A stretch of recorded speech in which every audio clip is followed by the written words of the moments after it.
Hello, everyone, and thank you for joining me for another restful episode of true, scary stories to help you fall asleep. I first want to give a special thank you to every one of you, first of all, for watching this video, and also for supporting me and Inner Scare Wifey while I was gone for a week and we went on vacation. I do appreciate it. We had a really good time. And I do appreciate all of the kind words and support that everyone posted in the community post that I made about it. Thank you so much. But for now, without further ado, lay back, relax, and enjoy these true, scary stories.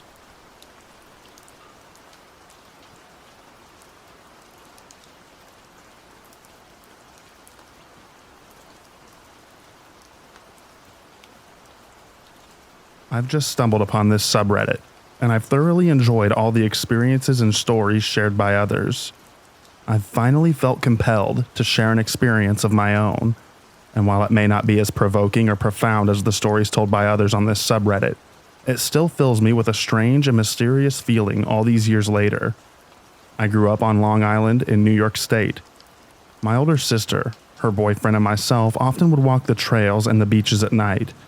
On one particular evening, the three of us were on a walk at a Camp Hero State Park. It was a full moon, so it was very bright out. As we were walking the trail, we stopped to relax and look out over the water. My sister's boyfriend sparked up a joint, and we were all partaking and relaxing. Whilst we were gazing out onto the open water, we spotted a small light in the distance. My sister inquired as to what we thought that was. Her boyfriend said it was probably a light on a distant boat. I agreed, and we didn't think much of it. However, as moments passed, we noticed the light seemed to be approaching us, getting closer by the minute. As it moved closer, it appeared to not be on the water, but above the water in the sky. We soon realized it was not a light on a distant boat. We continued to speculate what it was, and I came to the conclusion that it must be someone's small personal drone. But as the light came closer and closer, the brightness got stronger and stronger. If you know Camp Hero, you know that there are cliff edges that hang over the water. There we are, standing there on the edge with this orb steadily approaching us. With the span of 5 minutes, the orb was no longer in the distance, but hanging right in front of us. It was no longer over the water, but rather over the sandy beach. We stood there staring at it. It had a whitish purple glow to it. Despite being night, it was bright out due to the light of the full moon. On this high visibility evening, it became evident that that was no drone. This light was standalone, no machinery of any kind attached to it, and it just hung there about 10 feet in front of us for about 30 seconds. Then, it just disappeared. In such a way that it almost seemed to envelop itself. We all decided to get the hell out of there, and that was that. This was back in 2015-ish. I've since visited this particular park many times since, and have never seen anything like it again. Maybe we were all just a bunch of stoned teenagers and it was some sort of group delusion. But that night will stick with me forever. The park itself is shrouded in mystery, and I can only speculate that the orb was perhaps a remnant of one of the experiments conducted at Camp Hero from back in the day. Anyway, that's my story. Have any of you had any spooky experiences on Long Island? We're certainly not quote-unquote backwoods by any means, but things still happen around these parts.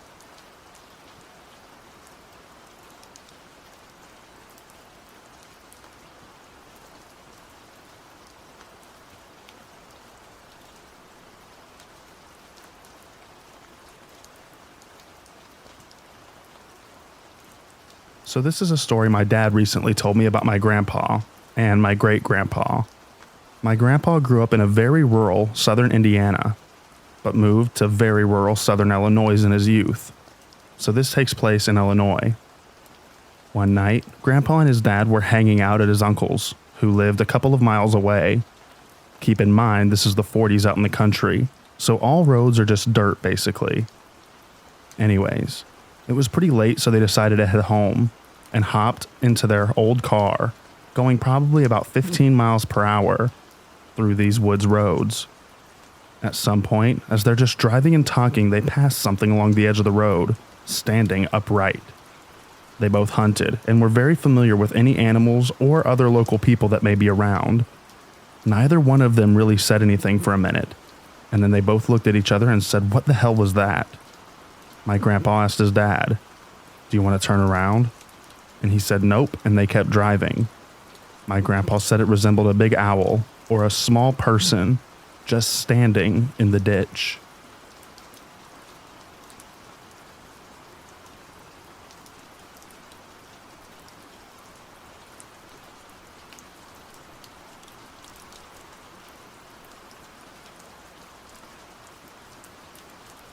First time posting here or anywhere. Wanted to recount a bizarre series of events from my childhood and figured that this was the best place to do it, particularly because I have very little karma and cannot post much anywhere else. When I was a kid, I lived in Clinton, Tennessee. Both parents worked full time, so I was often sent over to stay with my grandparents who had a plot of land in the vicinity of, but not right in, Mosheim near Greenville. Both of them had been in East Tennessee for their whole lives, in that area for a good many of years. They had been established at their home for some decades before this story and remained there a good time after. Recently, I had reason to return to that area in Tennessee after having spent the majority of my adult life in Minnesota. Being in and around the area, driving the same roads made me reminiscent about my lazy summer days tucked away at my grandparents' house. Learning to shoot on the same .22 with which Grandpa had taught Mom. Feeding fish at a neighbor's stocked pond, or spotting deer and bear with binoculars from the back porch. When I relayed this to my mom, she in turn told me a story about a time I scared my grandpa half to death, then lied about hanging out with Bigfoot.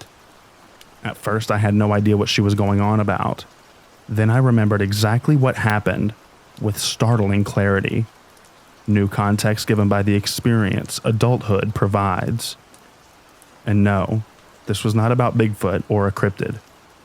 Before we start, some information about my grandparents' land. Their house was on a small hill surrounded by a grass lawn. The lawn gave away to a smallish hay field, then a wood line. Those woods lasted for a good half mile to either side of the home, and a good several miles to the back. I hated the hay field because it was too pokey to play in, but liked to hang out in a creek that ran behind it. To get there, I would like to walk to the edge of the property just in the wood line to avoid the hay. While at my grandparents', the only rules were that I stay where I could see the house, so the house could see me. I was to take a whistle with me anywhere I went. I didn't take the whistle, seeing it as a badge of my regrettably young age, and the best part of the creek was outside of the house. That was the only stretch where it got deeper than my knees, and thus the only part where I could swim. Naturally, I spent much of my time in the water splashing around, skipping stones and being a kid. One day I was playing in the creek when I noticed someone. It was a man, a stranger on the bank watching me. He had long hair, a beard, and pale skin so dirty that it was stained. I could not tell his age and simply thought of him as old. I have no better guess now, as he clearly went through long years of hard living. He wore no shirt, no pants, only a wrap of dirty cloth around his waist that I thought was a Moses dress, thanks to some illustrated Bible stories. Around his neck, there were multiple necklaces made from knotted tatters of cloth, fiber, and string. In those knots were various pieces of detritus, mostly bones, but some flowers and bits of dark glass. When I first saw him there by the creek, I was terrified. Terrified. Frozen still. The man, however, was smiling. He gestured from his squat with an outstretched arm, fingers down, in a kind of "don't stop for me" wave. I didn't react, startled and reeling. Then he splashed at me, still smiling. He did it again. I splashed back, and soon we were playing. We both threw water at each other. He jumped into the creek and stomped around with me, laughing all the while. He threw rocks in the water, and so did I. I pushed him. He pushed me back. We carried on for some minutes until my grandma called for me. With her voice, a switch had turned off. The man stopped in his tracks, gaze fixed back towards the house. Then, as my grandma kept on hollering, he looked to me. He crept back to his side of the creek, barely disturbing the water, then slid into the brush, completely silent the whole way, holding my gaze. Once he was out of sight, I waited in the water until my grandma found me. She wanted to know if I was alone. I said no. She became very tense, asking who was with me while looking around. I didn't answer. I didn't know how. Seeing no one, she pulled me back to the house without any more words, gripped like iron the whole time. At the house, the real Inquisition began. I didn't really have new words, the event and this reaction overwhelming my ability to explain. Such silence further irked my grandma, and I was swiftly placed in a corner, held without bail, awaiting patriarchal judgment. Around an hour later, my grandpa came back from work. He was told about my churlishness and was ready to set into me again when I started talking. I told him about the man, hairy and old, dressed like Moses, about how we played and then he disappeared. I remember they digested this for a few minutes before sending me to my room. I was happy to go, and happier still, Grandpa did not yell like he usually did when we misbehaved. Later, I was brought out for dinner. I ate in the kitchen with Grandma, but Grandpa called me to the back porch. He was on the swinging bench, looking out over the hayfield, turned red by the setting sun. He had kicked off his boots and put them next to his shotgun. I knew that was odd for the gun to be out of the closet. Previously, we had used it to shoot bottles. Sometimes I would throw them into the air like they were clay pigeons. These escapades were accompanied with speeches about how the gun was dangerous and only for adults to use. He went through my story again, his tone deadly serious. Eventually, he asked me how Harry was the man, really. I told him very, thinking it was the right answer. He asked where. I told him everywhere like a bear.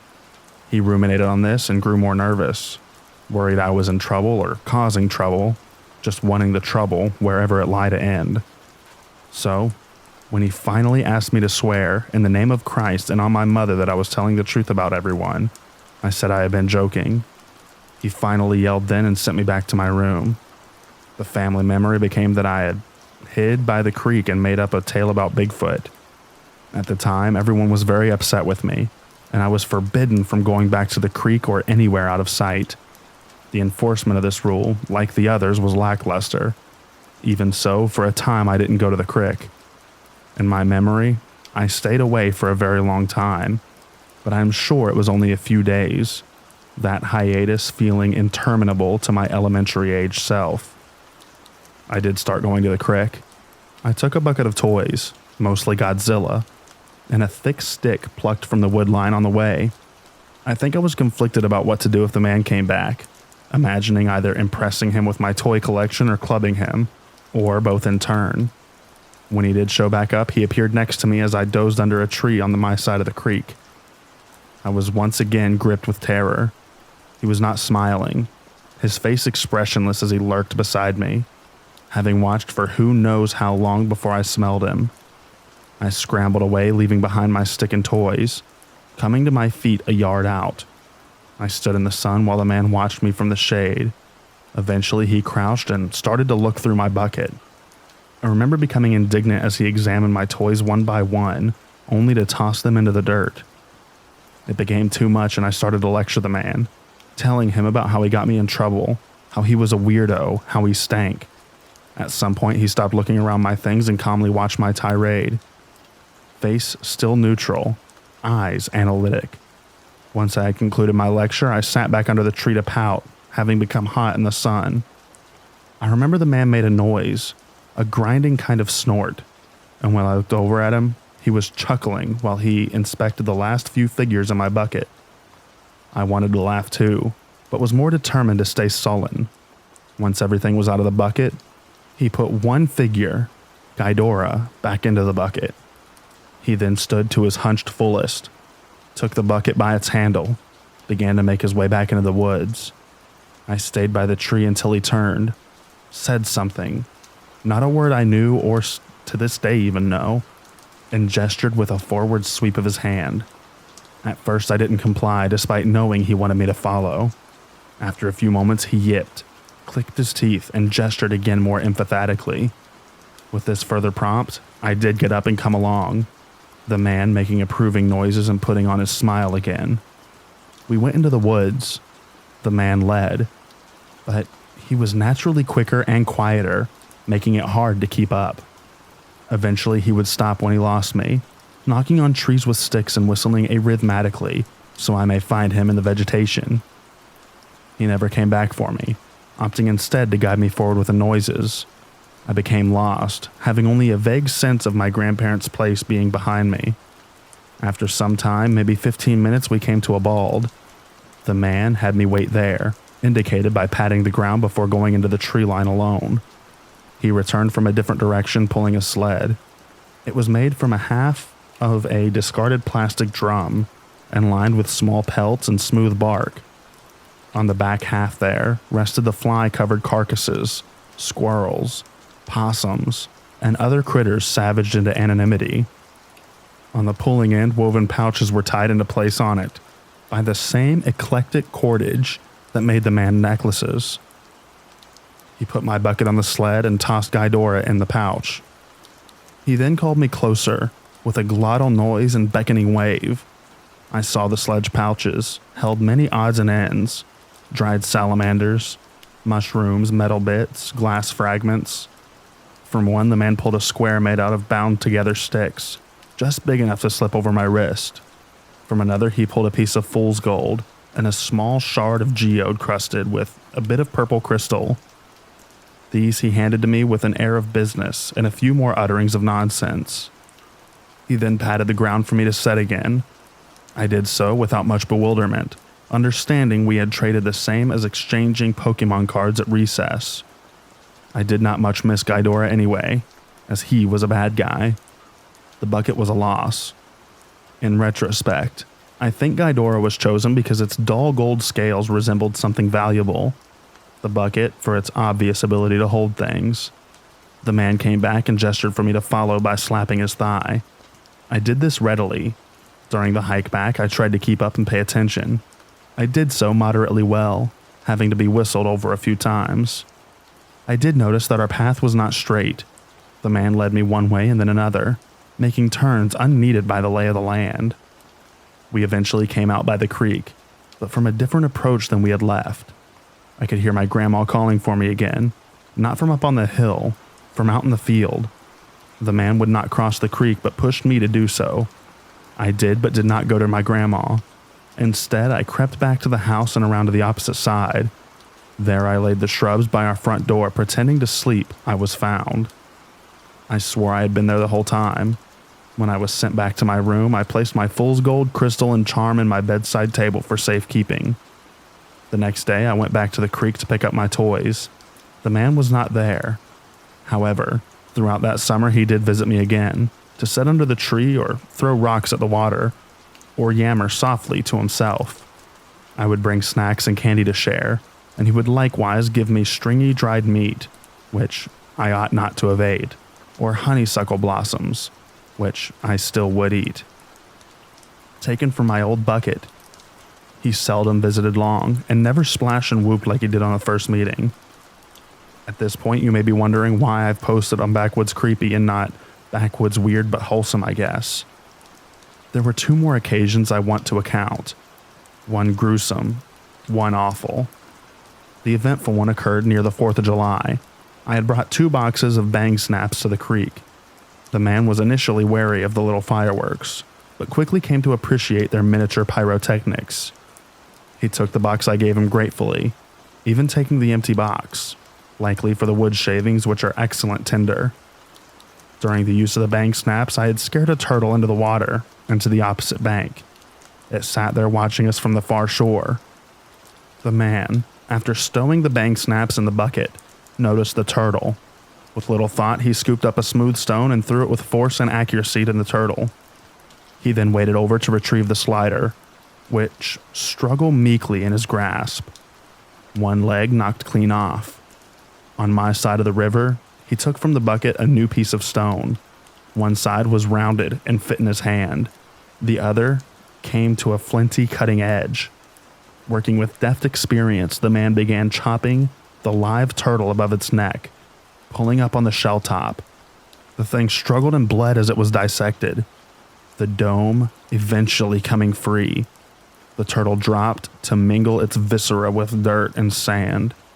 The man rinsed the shell in the river, then offered it to me. In wordless horror, I ran. That evening, I came back to shuffle the dead turtle into the flowing waters of the creek. The shell itself was nowhere to be found. This experience did not deter me from going to the creek, or the man from visiting me again.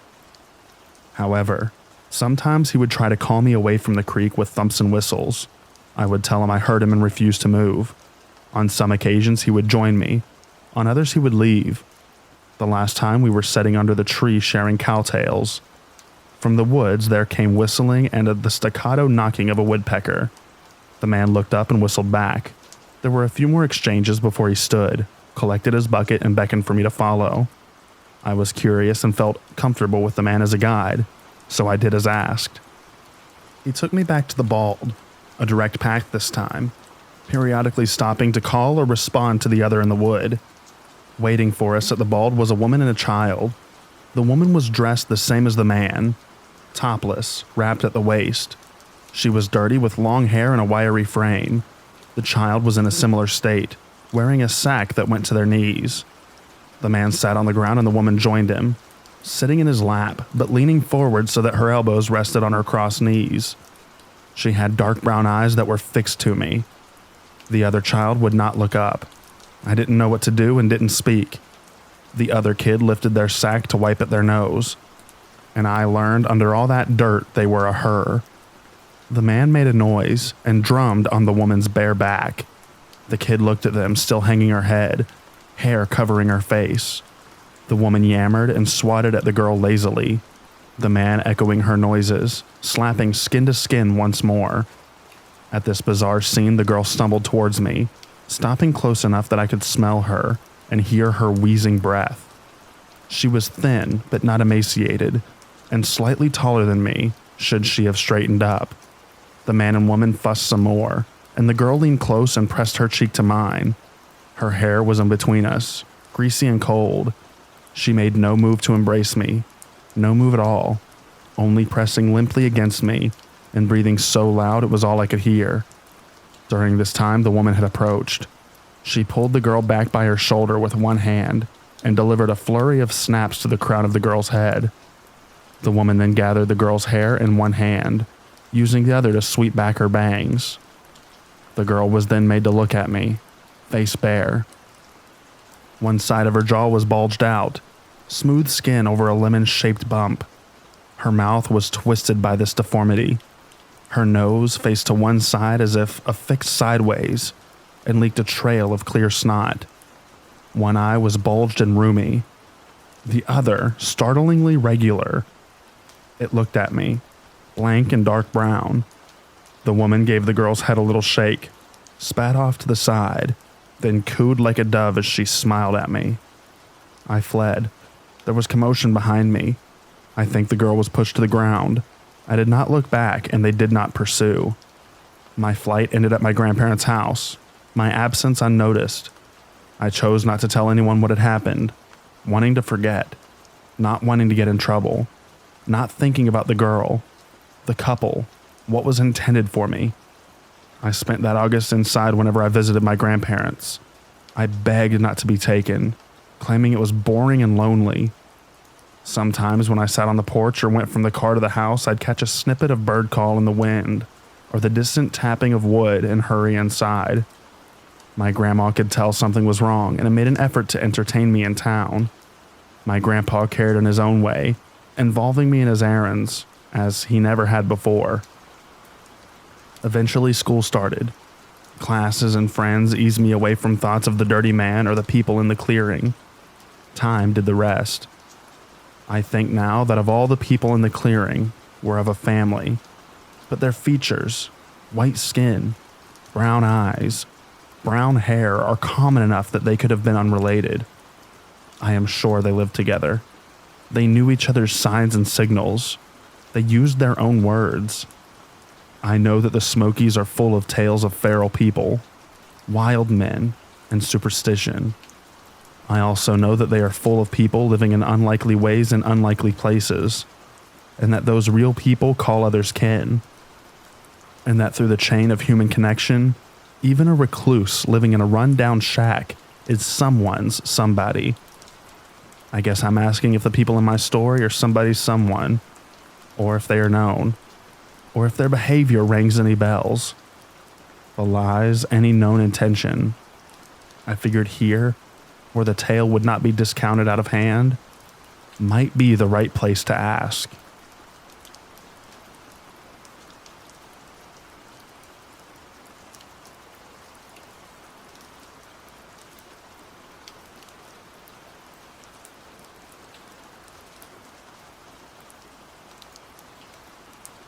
I was traveling solo around the Olympic Peninsula in Washington State and making various stops in the Olympic National Park. I decided to stop in Quinault for the first time and took a random road that dead-ended at a beautiful spot at the edge of Quinault River. There was an ancient footbridge that led across the river, but it looked like it might collapse if I tried to cross it, so I decided not to. It was off-season, and I was not in a tourist area. I was the only one there.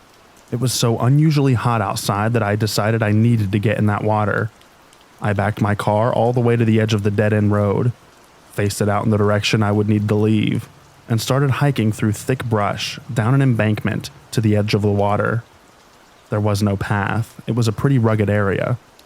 It was mid-fall, and I didn't have a suit since I didn't plan on swimming, so I took my clothes off and got in the water in my bra and underwear. I had a nice swim, but I could not shake the feeling that I was being watched, even though I was in the middle of nowhere.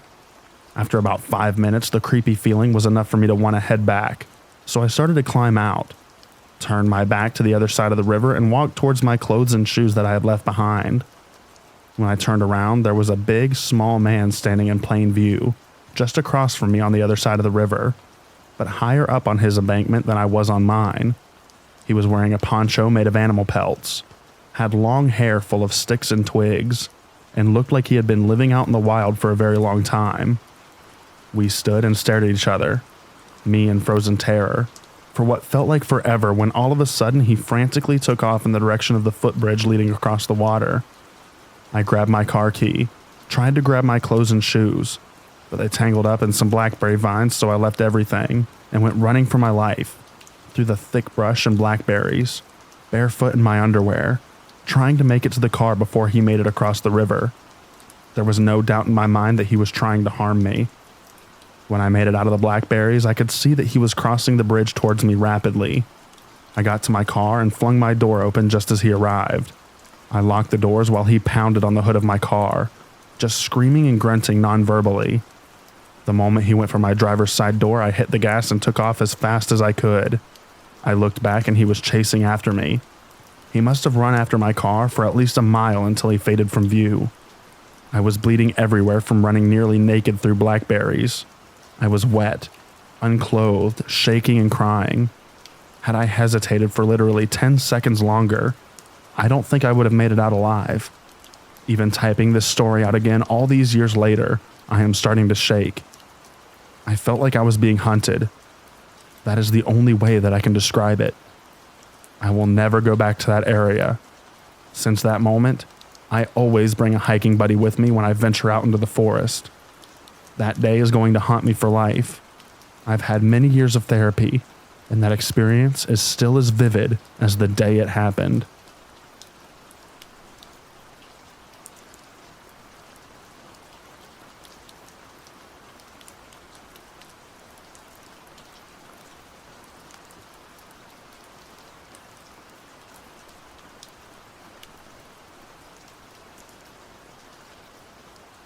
Have you ever experienced anything strange in and around Florida?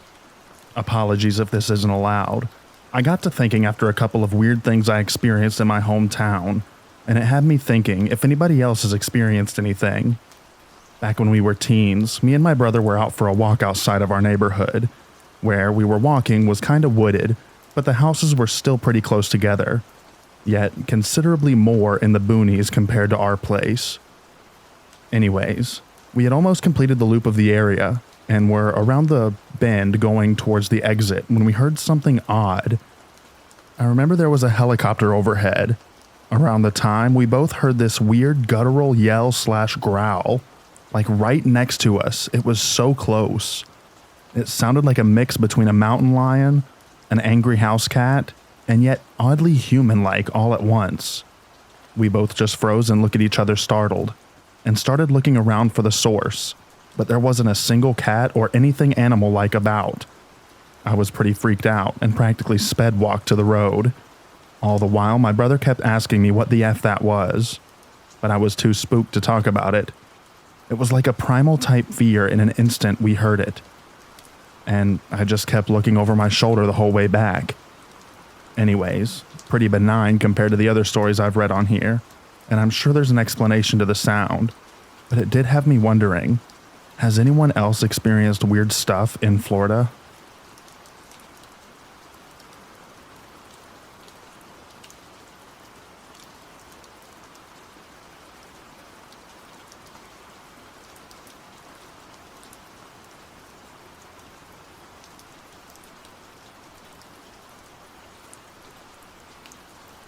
Years ago, I moved from a very small town to a remote valley out in the middle of nowhere, surrounded by national forests and not many neighbors. It was just what I had always wanted. At that point in my life, I had been a paramedic for about 4 or 5 years, and being an outdoorsy, civic-minded sort, I decided to volunteer my services with a local search and rescue organization. For being such a tiny, poorly funded organization, we were surprisingly busy. In the 9 years I was with them, we'd have at least one rescue, sometimes several, every weekend spring through fall. The source of the majority of these calls was the roughly 100 miles of poorly maintained fire trails that were very popular with dirt bike and quad riders.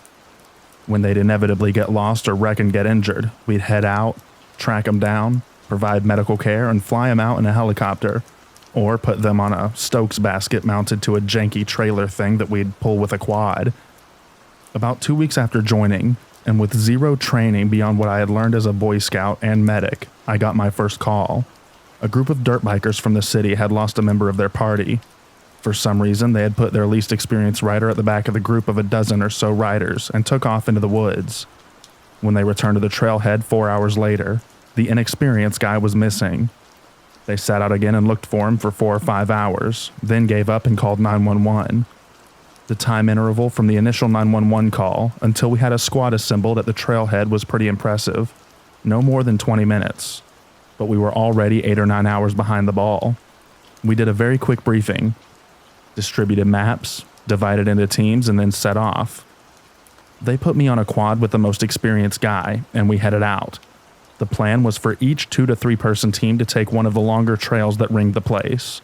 Then, after searching those we'd systematically work our way into the shorter, maze-like trails that made up the interior. This was to be a hasty search. None of that grid search crap. Just riding around looking for clues. I don't know what I had expected exactly. Maybe a few dirt roads through the woods or something. But these trails were an absolute nightmare. They were extremely rugged, technical trails where you really had to know what you were doing and where you were going or you'd never make it out. GPS rarely worked due to the rugged terrain and tree cover. Radios and cell phones were a crapshoot, and the maps didn't account for all the random trails that riders would just sort of make. The only marked roads were fire breaks, and mileage-wise, those were accounted for maybe 10% of the trails. Why this guy hadn't been partnered with someone or put at the front of the group is a mystery. 4 hours into this, I'm caked with mud, bleeding from being hit with branches, exhausted and just effing done. We take a water break and hear broken radio traffic that sounds like the bike has been found, but no rider. It's only a couple of miles from us, so we head that direction. When we get there, the bike is off to the side of the road, along with the quads of the other teams, but we can see them a few hundred feet in the woods. We walk over and find them looking at the missing person, who is very dead. Lips blue, skin dusty, arms spread out like a cross. On first glance, his eyes looked to be wide open and solid white, but when I examined him, I could see that his eyes were actually covered with fly eggs. This dude had been dead a while. It didn't make sense though. His bike still had gas in it. He had water and food, and he was a healthy guy in his late 20s. Why was he dead? It looked like he had simply laid his bike down, then ran into the woods to die. Mission accomplished, I guess. We wrapped him in blankets, then put him on the Stokes and took him to the trailhead where the coroner was waiting. About a week later, I ran into the coroner and asked what the cause of death had been. The pathologist's determination was cardiac dysrhythmia, secondary to extreme anxiety. The guy literally died of fright, which up to that point, I had always assumed was just Hollywood BS. I've always wondered what was going through his head. Was he just afraid of the woods, or of being lost? If so, why did he run blindly into the woods instead of continuing to follow the trail? There's a part of me that thinks he may have seen something out there. I've heard a lot of stories about weird stuff in these woods, and I've seen a few strange things myself, so it wouldn't surprise me.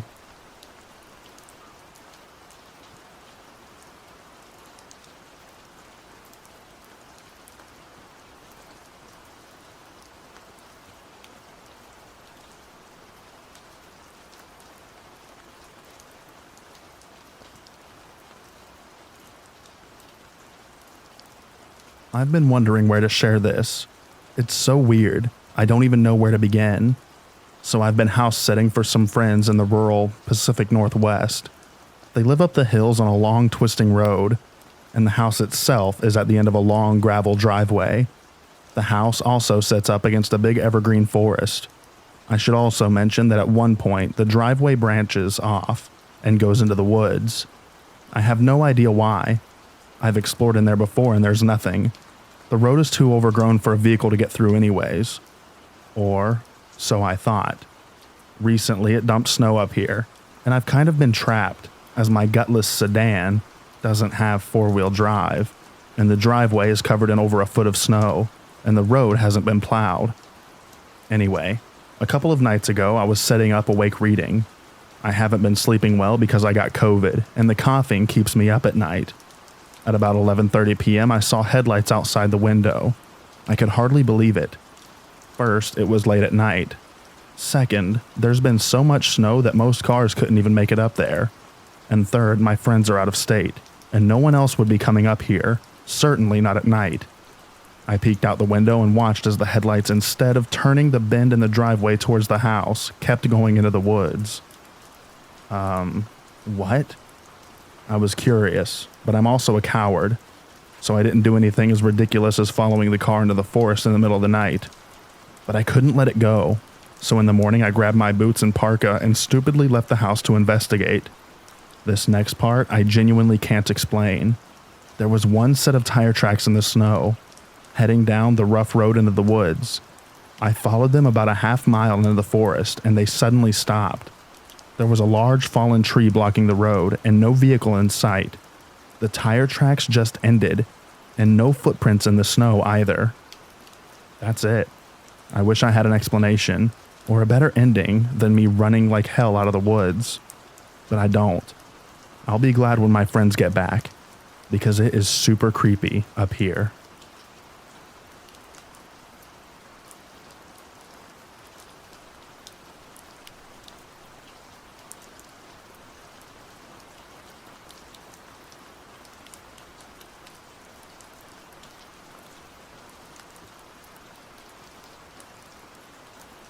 My husband and I were on the way back home from Navarre Beach, heading towards the Alabama line. It was storming really bad that night. As soon as we were passing Blackwater Forest, it slacked up a bit. We both saw Bigfoot walking across the road. By the time we were coming up on it, was almost to the other side. He looked so shocked, like a deer in headlights. I asked my husband if he saw the same thing that I did, and he agreed. I couldn't believe that we had seen it. A couple of weeks ago, he got sad news that our older woman friend that had stage 4 cancer had passed away. Yesterday, her daughter updated everyone with where they were having all the memorial services at, and one of the places just stunned me. They opened a restaurant, and it's called Bigfoot Crossing, exactly in the area that we had seen it. So now I'm wondering how many more sightings. I mean, it's gotta be quite a bit. Now I want to go back out and check out the area more.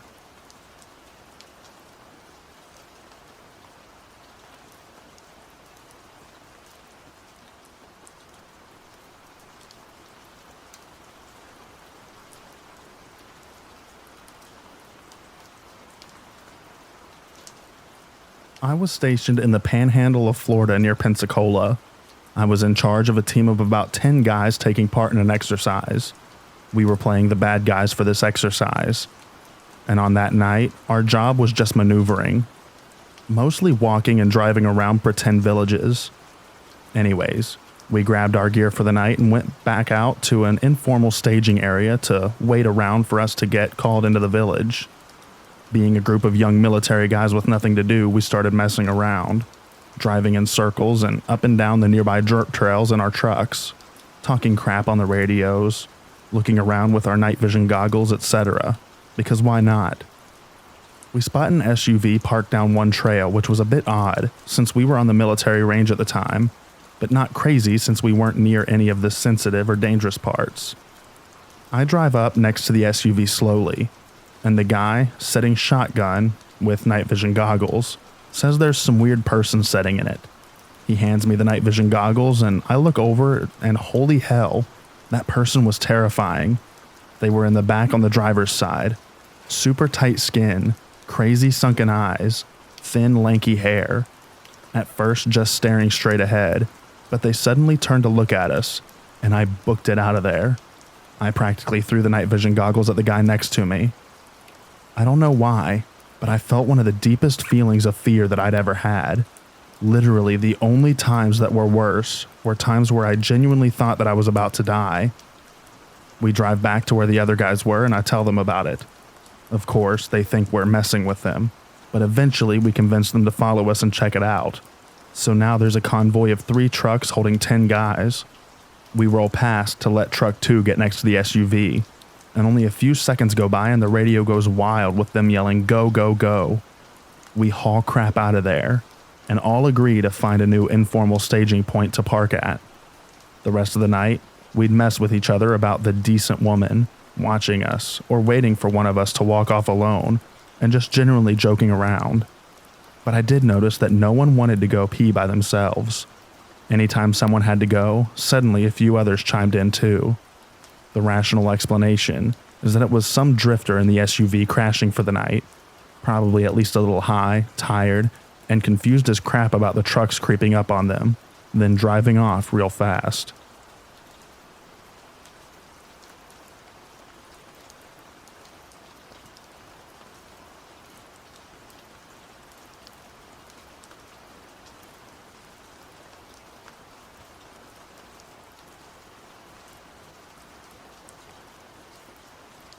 I took a trip to stay in a cabin in the middle of the woods, high up in the mountains of the city of Ranger, Georgia, United States.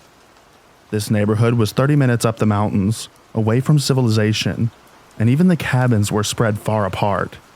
The front deck of the cabin was completely exposed to the woods, so I acknowledged that any animals could stroll along if they pleased.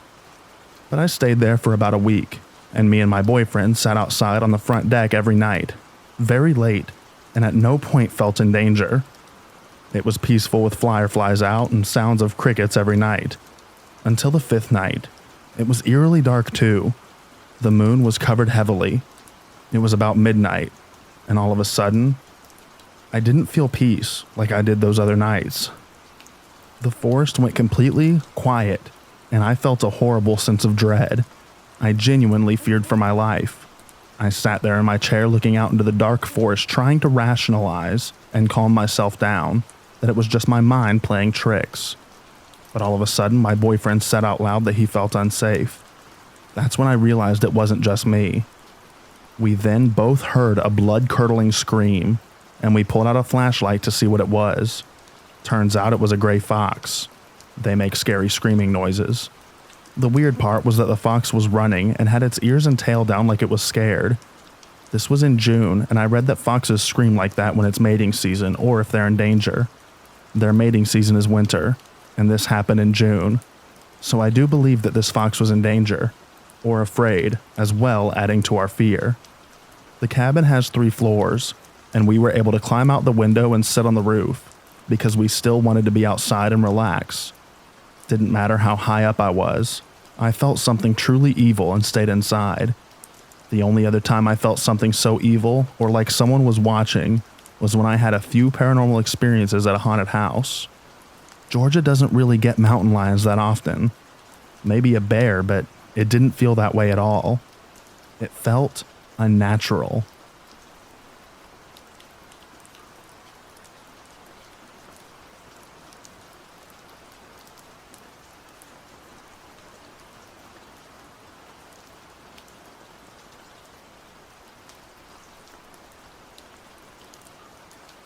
I've lived in the backwoods of Northern California most of my life, hours north of the Bay Area. So with that being said, I have a million weird or creepy stories, most of which can probably be blamed on wildlife, but not all of them. This would have been about 2 years back now. I was living in an isolated neighborhood with my parents right at the edge of a thin, dry national forest. Anyway, one night I woke up at about 5 a.m. to the loud sound and purple light of the garbage truck speeding by. After that, I couldn't get to sleep. A few minutes after, I get up and start walking down to the kitchen for a midnight, or I guess early morning, snack. Out of boredom and insomnia, I decide to go into the backyard. It was an unusually warm, dry night for the season, and it felt nice to get outside, but something caught on in the corner of my eye.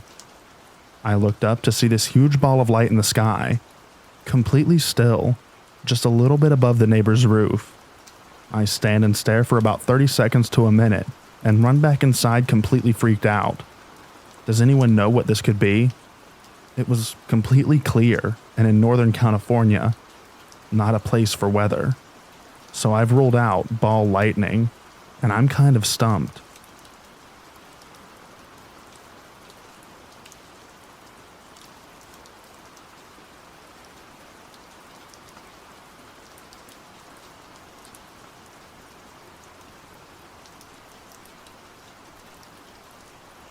So here's a little less backwoods, but more country roads of a paranormal story. Every summer, my family and some close friends would all travel up from Southern California to the eastern Sierra Nevada mountains along the California-Nevada border to the town of Bridgeport. If you've ever been, it's a super cool area. Big biker route to Reno, Tahoe. Excellent outdoor camping and hiking into Yosemite high country, rich in wildlife. Crazy old history with native tribes and the gold rush of the West. Has Bodie Ghost Town nearby. And my favorite is the world-class trout fishing. Mark Twain even once stayed in the town way back in the day, which I thought was cool. The town is small and has your typical 20-building Main Street USA to match the field, all surrounded by rivers, lush meadows with cattle and horse ranches, and absolutely gorgeous wooded snow-capped mountains. We would often camp up near Twin Lakes, just outside of town about 10 miles, but always made a point to get to town for dinner at this bar, Reno's, for pizza and beer, at least once during the trip. So one night we do this, and afterwards we're on our way back to camp at twilight. Just light enough to make out the peaks on the horizon, but still densely dark with billions of stars out in force. Now this road back to the camping area would zigzag through the square-cut properties of ranch land. It's a narrow 2 lanes edged by barbed wire and an irrigation canal, and minimal streetlights, if any at all. Literally can only think of one installed by the Dude Ranch out here. So, we drive back to camp, having to use our brights due to the dark, and making sure to keep an eye out for deer. And when we finally pull into camp, my mom immediately asks, "Did you see that kid in the swimsuit on the side of the road?" Perplexed and a little amused by the idea, I say, "No, where was this?" "On the side of the road near the cows. He was shirtless walking along the road." I had been driving behind her and my dad. There is no way I could have missed this had someone been there. Nobody in our car saw him, and my dad said that he didn't either when she initially saw him. Not shocking for my dad, though. However, also not shocking would be my mom seeing something paranormal. It always seemed to follow her, and she was dead, excuse the pun, serious. Even described the color of the shorts, his hairstyle. Said he was walking the same direction we were traveling, so she couldn't see his face and had to be in his 20s. So we half-jokingly jumped to that conclusion that maybe it was in fact a ghost. After all, it was dark and late. Nobody else had seen him. And even in the summer, the Sierras are high enough in elevation and have crazy enough weather to easily kill someone who wasn't prepared for the cold night. Especially shirtless in swim trunks. On a clear night in August, I've woken up to the teens for temperature. And where she was describing was in the literal middle of nowhere in these fields. It takes us about 20 minutes just to drive it at a good speed, let alone walk to camp in the dark. But I guess anything is possible. The next morning, we get up to learn my idiot friend, same one who got scratched in a previous post I wrote, left the cooler out after the rest of us went to bed, and a bear got a buffet out of us. So we decided that we'll make the most of it and go back to town for supplies, some further fishing spots, and get in dinner again. This time, on the way back to camp, I'm driving in front of my parents, zigging and zagging through the fields, when all of a sudden there was a bright set of headlights right on my butt. Looking back, I could tell this had to be some sort of lifted truck, maybe a Bronco or similar rearing up on my SUV. So close at times, I thought we were going to get rammed. I started speeding up a little at first, but this car stays right on me. I'm starting to get annoyed and concerned. After all, this was a 2-lane road at night that anyone wanting to pass could very easily and safely do so. And there isn't any area you could really pull over without risking pulling into a ditch and getting stuck. So I continue speeding up, but I'm getting concerned because I know the hills are coming up, and there are deer by the thousands in this area. But this car's lights keep pressing. My wife, then girlfriend and friends start getting a little freaked out as well, thinking about the backwoods BS butthole of a human being that is pulling this. And this continues through the fields until I get to the final turn before it goes from meadows to woods, and I get a really heavy gut feeling, almost like a scream in my head saying, "Slow the F down." So do or die, I start pressing the brakes, hard, fully expecting this truck to ram us. As I do this, we're coming around the corner, and sure enough, there's a pack of 6 or so deer in the middle of the road. I was immediately a little shaken up. It's always a little startling when you see animals out of the dark while driving, especially big ones. And then it dawns on me that I'm not being blinded anymore, and we definitely didn't get hit. I look back in the mirror and the lights are gone. Just gone. No dust in the rear brake lights from a vehicle pulling off the road. Nothing screaming by us in the other lane. And no road for them to even have turned off on. Headlights lighting up the tree or area. And then I see my folks driving up right behind us. All of us are dumbfounded trying to figure out where this person went. The deer clear the road, and we make the rest of the drive to camp, and adrenaline immediately gets me a bit irritated. So I start ranting off about how stupid this guy was and how we could have died. Blah, blah, blah, really making everyone feel good. When we get out of the cars, my mom immediately starts giving me the typical parent talk. But I get even more angry when she calls me an idiot for taking off like that on such a dangerous road in the dark, and how lucky I am to have not killed us all with those deer, and how I needed to be more careful, etc. Well, if that butthole hadn't been riding my butt, it wouldn't have been such an issue, I say. "What are you talking about?" she responds. "There wasn't anyone behind you." Oh, how the tables had turned. Luckily, my wife and friends had experienced everything with me, and they start chiming in about the truck. And I start talking about how I finally had enough and listened to my gut and reason, deciding to slow down just as we come to find the deer, and how the truck was just gone. It gave my mom chills, and she apologized but told me to be careful next time, but then started laughing and saying how weird the trip had been. I'll give this to my mom. She never did call us crazy for what we experienced in life, which is something I think a lot of parents neglect to do for their kids. It's funny, because I always heard similar experiences from country towns back east, or folklore of ghost trucks, and thought how stupid it sounded. But now, after experiencing it, holy crap, is it dangerous. Plain dangerous. I'd never wish that on anyone. This road hasn't given us any issues before or since, but I'll admit, I drive it with a lot more caution now. I always wonder if the shirtless guy in the truck were somehow connected, but never found out anything about it. Only God knows, I guess.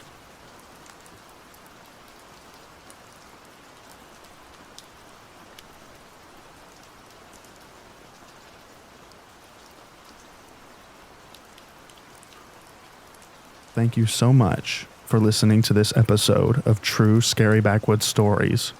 I hope you enjoyed them. Thank you so much for listening. Have an excellent rest of your night, everybody.